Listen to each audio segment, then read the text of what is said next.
Welcome to the periodic table of history. We're studying history in 4 dimensions, and today we're going to take a look at the Philistines. Now, the first mention of the Philistines in the Bible is talking about Abraham, and this may be an anachronism. When we go into the periodic table of history, Abraham is way up here. 2166 BC to 1991 BC. And when we read in Genesis 21, we see that Abraham sojourned in the Philistines' land many days. The Philistines, as we understand them, are not players until about 1400 down to 900 is their heyday, and then they're gone at about 550 BC. And that's why this is thought to be an anachronism. There's Terah. There is Abraham. So that's quite a bit before the time of the Philistines as we understand them. Now, if we fast forward to a commentator that gives us a specialized piece of data, we'll go to Amos the prophet. He lived during the time of Jeroboam, who reigned 781 to 753. We can zoom in to the time of Amos, and he is near some of the kings of Israel, Jeroboam II, Zechariah, Menahem. Amos gives us the critical bit of data about Caphtor, because we can read in chapter 9, verse 7, "Are ye not as children of the Ethiopians unto me, O children of Israel, saith the Lord? Have not I brought up Israel out of the land of Egypt, and the Philistines from Caphtor, and the Syrians from Kir?" So the word Caphtor becomes very curious for us, and it is a known identity. As we will zoom in here to the land of Egypt. The Table of Nations and Josephus give us the location of the Caphtorim. He is one of the children of Mizraim. Mizraim is the father of the Egyptians.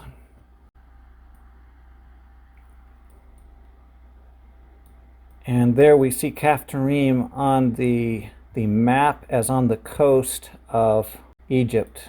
When we delve in a little bit further and go to other sources, we can find in the Egyptian chronicles that identify Crete and its satellites as Keftiu, which is similar to Caphtorim. And remember, they did not have vowels at this time. The Greeks were the ones that invented the vowels. But we have Akkadian documents, and they use the word Kaphtara. We have Ugardic, and that is a city on the coast of Syria. They call the area of Crete Kaptori. Now, in 1400 BC, Thebian lists give us that Crete is governed by the Keftiu. And it gives us a whole bunch of cities: Cydonia, Gnosis, Amnosis, Lyktos, and Phaestos. They are cities on Crete, that those are the Keftiu. So we can zoom in here to Crete just for a second, and we can see where those areas are. And the one that's really interesting is Carpathos here. This area on an island that is very near the east of Crete, in between Turkey and Crete. So we have extreme references that give us the identity of the Caphtorim. And this Carpathos is just another derivation of Caphtorim. I was a little bit curious of that as concerning the natural tides of the Mediterranean, the natural currents of the Mediterranean.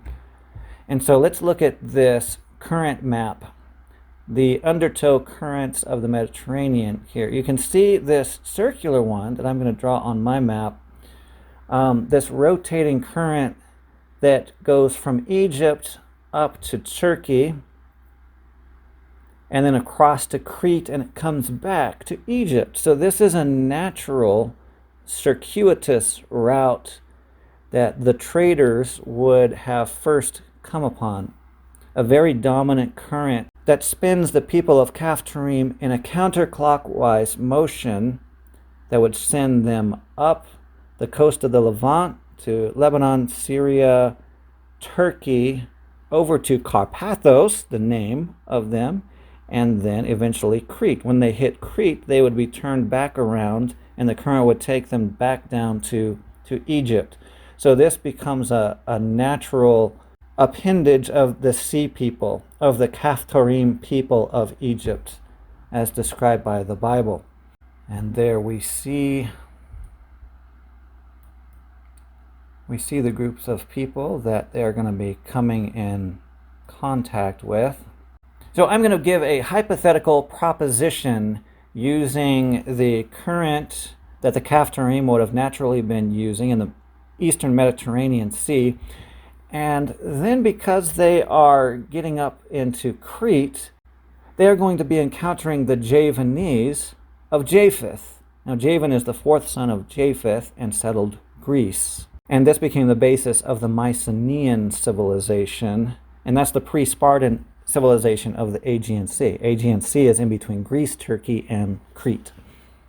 So I hypothesize that the Javanites and the Caphtorim hybridized together, and this probably would be happening between about 1846 and 1446 when Israel was in Egypt in slavery. And the evidence of this hybridization is the very similarity between the pottery, the tools, the warfare of the Mycenaean civilization and the Philistine civilization, which we will get to here shortly.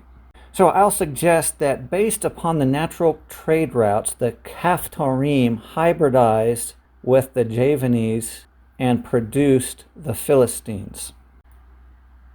Now, the first mention of the landings of the Philistines, it's going to be 1446 to 1406.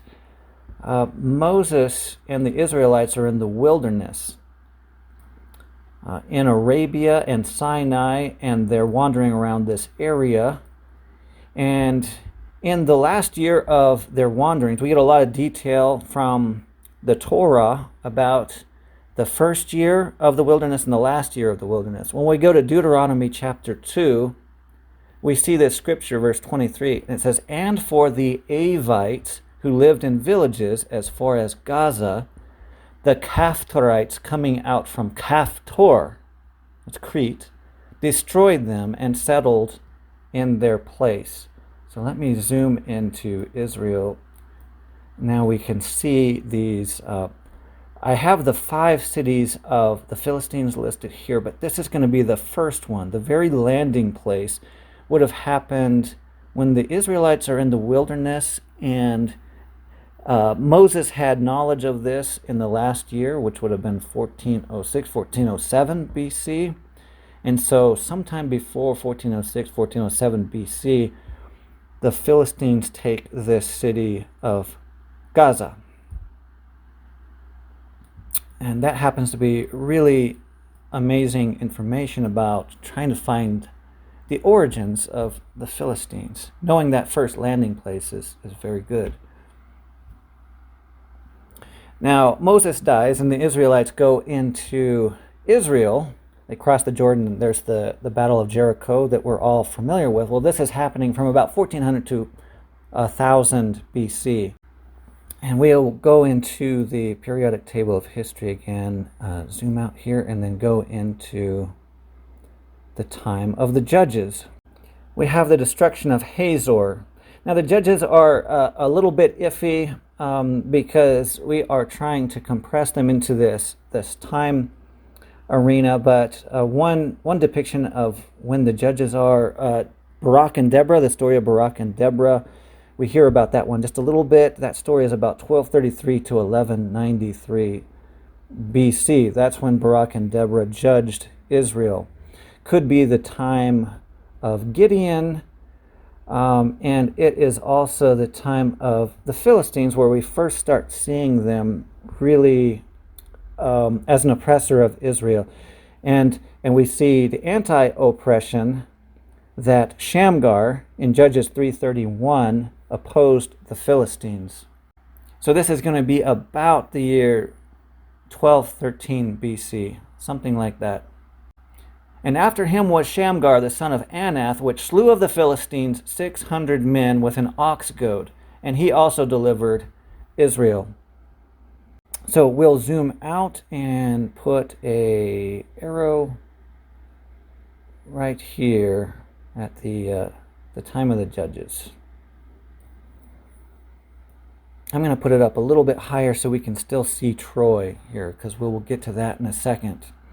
So we know a lot of the land battles between Israel and Canaan, and they're found in Judges, and the end of that starts getting into the Philistines themselves. Not, so the Canaanite threat changes, and it changes to the threats from the Philistines. But we also have stories of sea battles that are found with Pharaoh Merneptah. So I'm going to zoom out quite a bit here. I've upgraded this so I can zoom out. What I'm going to do, you see this long line of Egypt here? Well, Merneptah is right here around 1213 to 1203 BC. So I am going to zoom in there so we can see him. Where are you? Okay, here we are. 1213 to 1203 BC. Now we see him, we can put an arrow where he is. We'll put this arrow here, and that just about marks where Merneptah is. So now we have the time of the judges with this arrow up here, and just right after the first conflict with the Philistines, we have conflict with sea peoples and Merneptah. Same time Egypt. Very close location. An incredible Karnak inscription. This is in Karnak, Egypt. Let's go back to our map so we know where Karnak is. So at the Great Karnak inscriptions, it shows this document of a war between the Egyptians and the sea people. And at this very point in time, we don't really have their name yet. We almost have the name of the Philistines, but they start becoming defined as the Egyptians get a little bit more involved with them. And this Merneptah stele is the one that shows land battle between Egyptians and the Canaanites. So as the Egyptians are dealing with the sea peoples, they're also dealing with the Canaanites, and Merneptah says he destroys Ashkelon. Now he mentions it as the Canaanite city, and it's sounded out as Askelana. So remember, the Philistines are already at Gaza, and that means there is a weakness that is punctured into the city just to the north of Philistines, who are only at that one city. So now this allows the Philistines to expand northward. And since Merneptah goes down from 1213 to 1203, now we are very close to that destruction of Hazor, second destruction of Hazor in 1200 that we see in the book of Judges. So just keep that in mind so you can have a parallel between what's happening in Israel and what's happening in Egypt. And the year 1200 is also very significant because there is a 10-year battle of Troy that ends with the fall of Troy in 1190. So right there, when there's the fall of Hazor, the second destruction of Hazor, 1200, well, you have, I'm going to zoom out on the map, you have massive amounts of ships leaving the Spartan coast of southern Greece and going to Troy up here.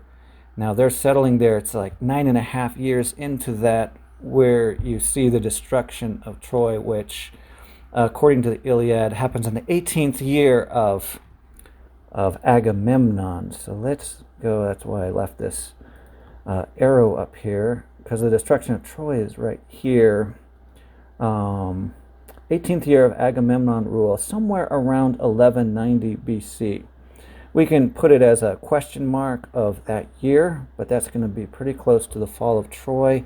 And then I'll stick another arrow on here so we remember that. And then if I zoom out, we can see all things happening simultaneously that Israel judges going on. We have the Trojan War here in Greece, and then we have the Sea People's War, War of the Delta, with Merneptah here around just like sometime between 1213 and 1203 BC. But the Spartan Mycenaean history is recorded in the Iliad, having to do with the city of Troy, which is the gatekeeper between the Black Sea and the Aegean Sea that leads into the Mediterranean. So Tola is a judge in Israel when the Trojan War is occurring in Turkey. And this arena is the Mycenaean arena. No one knows quite what happens to the Mycenaeans, but there is a great instability that causes their administration to be erased from history. And even the Greeks are talking about the Mycenaeans. How did they make such great things? When we have more technology and they have less, so how did they do that? Well, they had technology that was greater than those Greeks of 600, 500, 400 until they were destroyed. And I think the destruction of Troy probably played into the destruction of the Mycenaean civilization, which is a mystery. But you can see this major route that if you controlled it, you controlled all the wealth of the Black Sea, and you controlled all the wealth of the Aegean Sea. At least when they're passing wealth back and forth. So they become the middleman of this whole time, which is probably why Troy was such a target. Yeah, now keep in mind Caphtorim over here and that current. See that Caphtorim? That's why we're looking at all this, is because of Caphtorim being a sea people that run around here and have their make a secondary base at Crete, and the hybridization here. So the Trojan War, we have that going on right here. The destruction of Troy allows all these sea people from the Black Sea, from like say the Thracians, and anyone from the Gomer or Tubal, they are going to be able to get out here and cause a lot of destruction. Well, depending on who wins and loses these battles, somebody's going to be fleeing. And where are they going to be fleeing to? Well, they're going to be fleeing all along wherever this current is taking them. So they're going to be fleeing all along Egypt. So this makes such absolute sense. And fleeing all along this, the Levant, which is this eastern Mediterranean, where the land hits the ocean and all these peoples are. So anybody fleeing from all of this destruction is going to end up here. And there is another current, when you think about that current, when you're on the west side of Crete, that pushes you over to Western Mediterranean. It's a very dangerous current here on the west side of Crete. But this is a whole nother paradigm that is outside. But the reason I mention it is because the journey of Odysseus attacks North Africa over here in Tunisia, and that's recorded by the Odyssey. But he says that he's out at sea it would be from the fall of Troy, 1190 to 1180 BC. So that is going on here, Odysseus going out here into the Western Mediterranean. And in the Odyssey, he talks about his tactics. He talks about how he's going to land here in Tunisia and steal people. See, so Odysseus is a man stealer. He is a person that uses his fleet of ships to take slaves anywhere that he finds them. And you can read about that in the Odyssey. Now this is exciting. In Book 3 of the Odyssey, the son of Odysseus, named Telemachus, was inquiring after his father, so he went to the Spartan nations. The inquiry is about Menelaus after the Trojan War. We'll read it as follows. And he receives this discourse. There is a high headland hereabouts stretching out into the sea from a place called Gortyn, and all along this part of the coast as far as Phaestus, that sea runs high when there is a south wind blowing. But after Phaestus, the coast is more protected, for a small headland can make a great shelter. Here this part of the fleet was driven onto the rocks and wrecked, but the crews just managed to save themselves. As for the other 5 ships, they were taken by winds and seas to Egypt, where Menelaus gathered much gold and substance among the people of an alien speech. Now, when we analyze this, notice that southern current. Now notice that they end up in Egypt.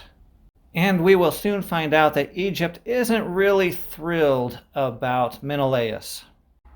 But I just mentioned that because that is going along all the way down to 1180 BC, and that takes us back to Egypt.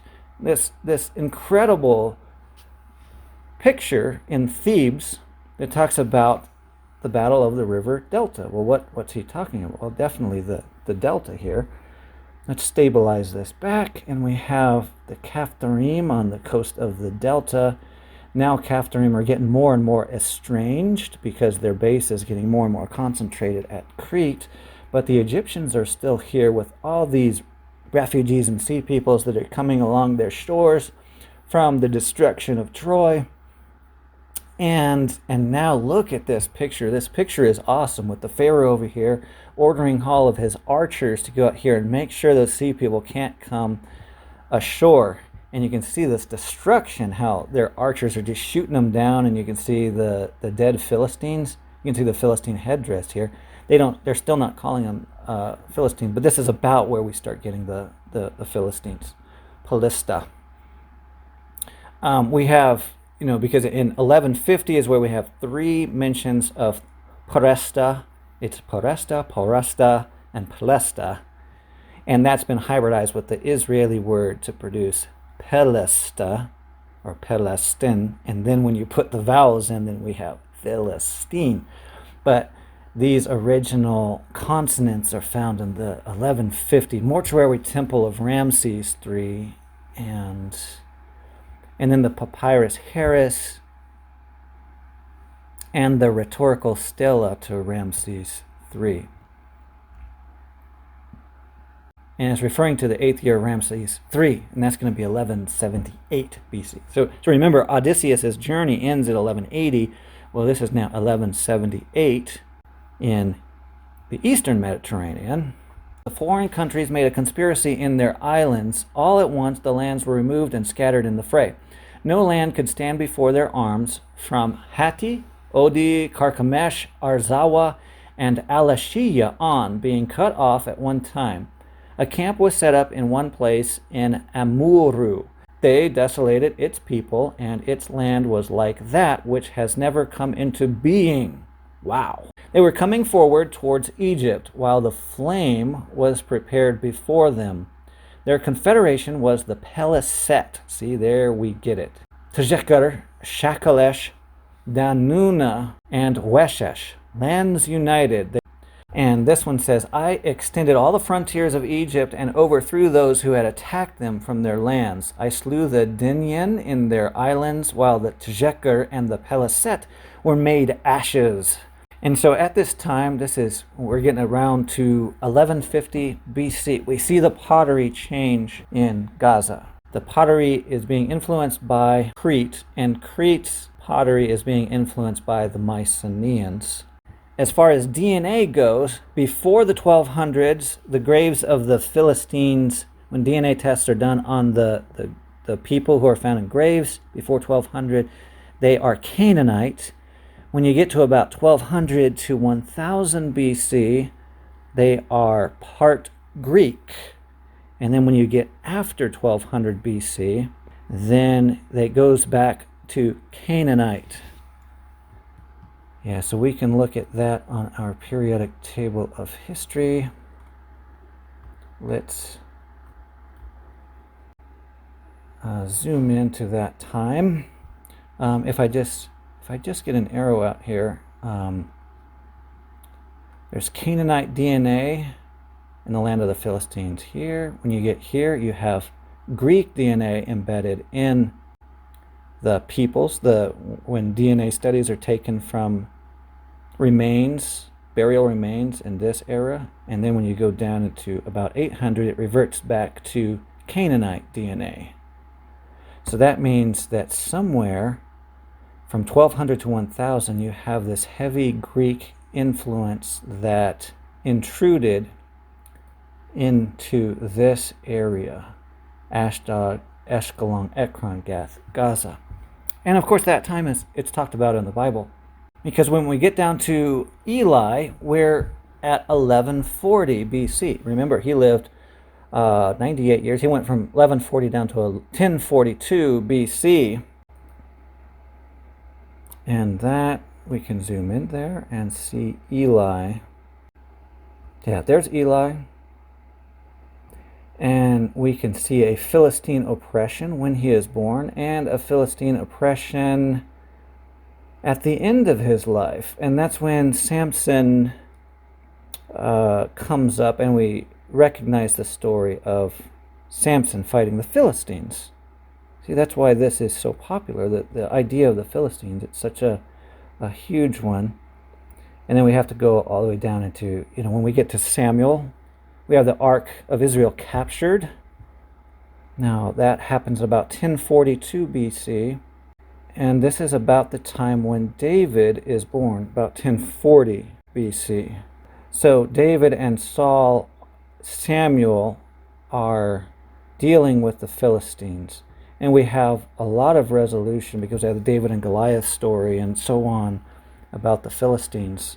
So this is an incredible time, but that takes us all the way down from the time of the judges to the time of the kings with the Philistines there.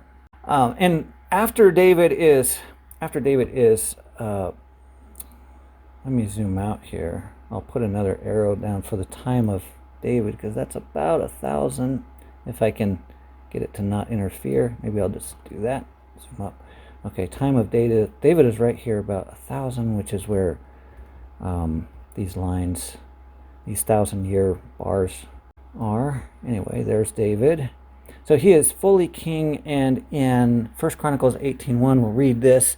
Now after this, it came to pass that David smote the Philistines and subdued them and took Gath and her towns out of the hand of the Philistines. Wow. So here we are. Going to zoom in here to become more Israel-centric. Remember, Gath is one of their slaver cities. They have their Ashkelon, where they have a lot of ships, and they would try to steal people using their forward bases of Gath and Ekron. And it's from Gath that Goliath came, and attacked. You have the David and Goliath story. So what they're trying to do is jump in here, get massive amounts of slaves, move them back to Ashkelon, and then send them back to wherever they can get money for them. They'll go along to the Mycenaean coast from Crete, Aegean, anybody around the Mediterranean where they can just hop in on their boat and sell the slaves. So it's kind of sad, very sad story. But it says David took back Gath. Okay, so this starts to be the downfall of the Philistines when David does this. And now I will zoom out a little bit more. Remember, Assyria is more like Iraq today, and Persia is over here by the Persian Gulf.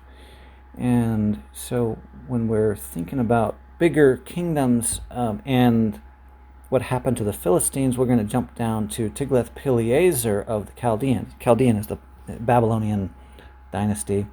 It's a big city-state of Babylon. Let's zoom in here and put an arrow where Tiglath-Pileser is. He's going to be over here in Assyria. Is he going to be... Oh, there he is. Tiglath-Pileser 3, 729, 727. So let's put an arrow where he is. See, so we're fast forwarding a little bit more. Yeah, see, this is trying to mess me up, but see how we have gone through history. We've gone... I'm going to zoom out all the way. We've gone from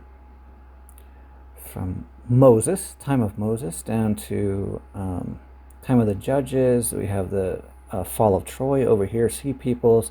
Egypt down here, that you get down to 1200, 1150, and you're with the Sea Peoples of Egypt. And now Assyria becomes the bigger player on the world stage, and Assyria, from like Iraq area, is now exerting power on the Levant. So a little bit further still, 710 to 705, we have Sargon II. Sargon II, he destroys Ashdod.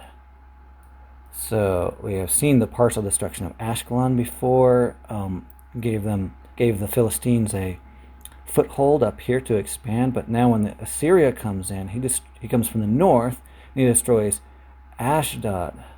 Well, by this time Ekron is just a like vassal state to Egypt, and remember David already took over Gath. And so then when we come to Sennacherib, we get to 689 to 681 BC, and he destroys Ekron.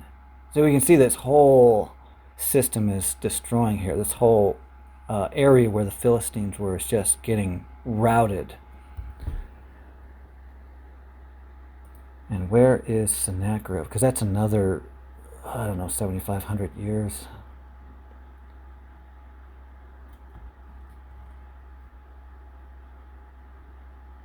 Oh, there he is. Okay. Sennacherib. And he pops in here a couple times. Okay, so we fast forward to... this doesn't want to move very well, so I'll just stick that there as we're getting down into 690 BC. So the city of Ekron is destroyed by that time, and then Nebuchadnezzar. Nebuchadnezzar is the kingpin of this ancient time. Where are you, Nebuchadnezzar? Yeah, see right there, about 605 to 562 BC, Nebuchadnezzar. By about this time, the Philistines have been destroyed. Nebuchadnezzar captures and deports the Philistines at about 600, and he deports them to Babylon and Susa. And remember, the Chaldeans, they don't last very too much longer. And then you have the Persians over here that are dominating Assyria, which is also dominating Egypt by this time. So you have this huge power in the east now that is exerting influence over everybody. But these cities now are completely destroyed, and all the Philistines from that time are taken here to Babylon and here to Susa. And they just live out their time serving as slaves, and their memory is completely wiped off of the earth. Now, the last biblical mention of the Philistines, we're talking about Jeremiah, because remember, Jeremiah was there during the time of Nebuchadnezzar. He prophesies in Jeremiah 47. He says, "The word of the Lord came to Jeremiah the prophet against Philistines before that Pharaoh smote Gaza." Right, so we have Ashdod destroyed, Ashkelon, now Gaza destroyed, and then the Ekron and Gath destroyed. So in verse 2 we have climate change and the water rising and going over the cities. A very interesting thing. So the rise and fall of the seas is not a new thing. It has always been happening. We have to zoom out a lot more to get our next data point on, because we're going to talk about Rome. Rome split up the area, and I have a video about the Herods. And then if we zoom out from periodic table of history, too far. When we get down to the time of the Herodian dynasty, we're getting to Rome about over here, and the Herodian dynasty in Israel over here. So now we have fast forwarded quite a bit to get to the Herodian dynasty, which gets us to the time of Jesus. And Rome split up the area by way of the tetrarchs. Every time the tetrarch died, one of the four tetrarchs died, the piece of land they governed went back to Rome, and Rome named the place Palestine, just one of the four places named as Palestine, after the Philistines. But the Jews revolted in 70, because we hear about the Zealots leading up to 70 AD. That was a pretty bad revolt. And then there was a terrible revolt in 135 AD, and that is when Hadrian just decided he'd had enough and was never going to let Israel flourish again. Of course, Rome fell later, but at this time, 135, and Hadrian, the land was named Syria, Palestina. All right, so here is Rome, and I'm going to put one more arrow.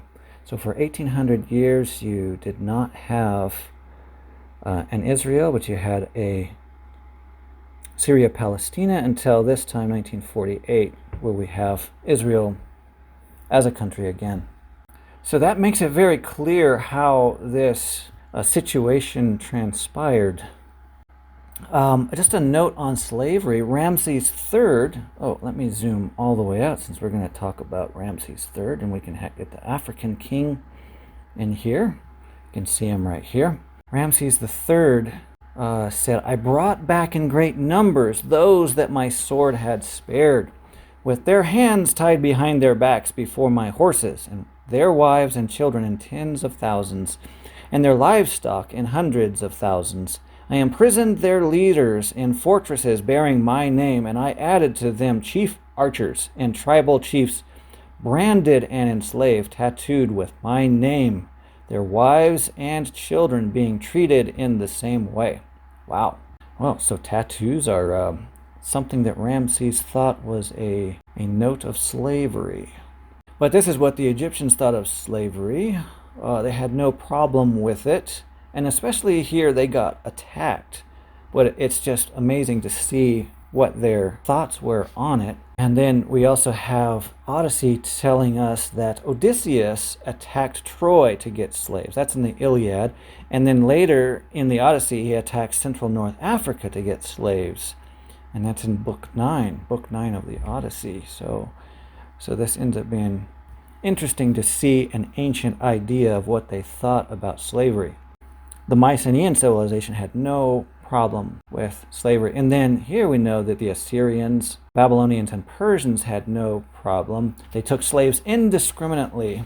So the Proto-Mycenaean Caphtorim, or the Philistines, ended up becoming slaves themselves, with their bloodline diluted out in Assyria, Persia, modern Iraq, and Iran. So I'll end up with these last few scriptures. Exodus 21:16, very interesting scripture on slavery, the Jewish idea.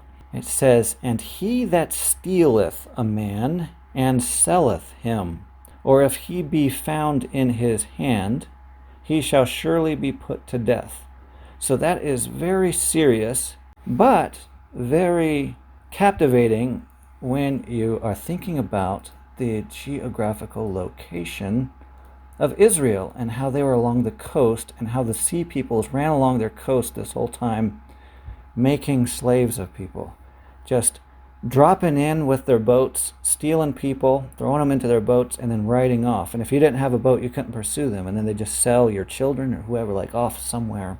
So we have this very, very strict idea of someone who steals another person. Exodus 21:16. And in the New Testament, Paul does talk about it, but he knows that slavery is a real thing. In 1 Timothy 1:8 it says, "But we know that the law is good if a man use it lawfully, knowing this, that the law is not made for a righteous man, but for the lawless and disobedient." And when he starts listing the people that are disobedient, he talks about men stealers. So the current 1968 to the present Palestinians have no relationship to the classic Philistines. Now, the current Muslim Palestinian population live by the slave rules of the Quran and the Book of Hadith, and they adopted the ancient slave customs. They are watching for stray victims and watching to make sure nobody can catch them. No security is there to catch them. And then 2, they nab the victims, hold them hostage, and then 3, demand money for their new slaves. So this is the current way the Palestinians make a lot of their money. So this is one current strategy of how the present Palestinians manipulate people to give them money. So the current Palestinian slave traders are not from the ancient Philistines, but rather are an Islamic import that have culturally appropriated the ancient name. So that takes us to the present situation in Gaza, which is certain to have more drama into the future based upon the mismatch of belief systems. And currently, some of the hostages are being led out of Gaza and back to Israel. That's still playing out, and we'll still see how it plays out. But it's very interesting to see how religions and cultures and beliefs all mingle together to form action. Our actions are the sums of our beliefs, which is very fascinating. Well, that was a wild ride about the Caphtorim, and I hope it was well worth your time. I hope we understand the Philistines and the Palestinians way more now than we have. Thanks for watching. Have a good week, and I'll see you in the next video.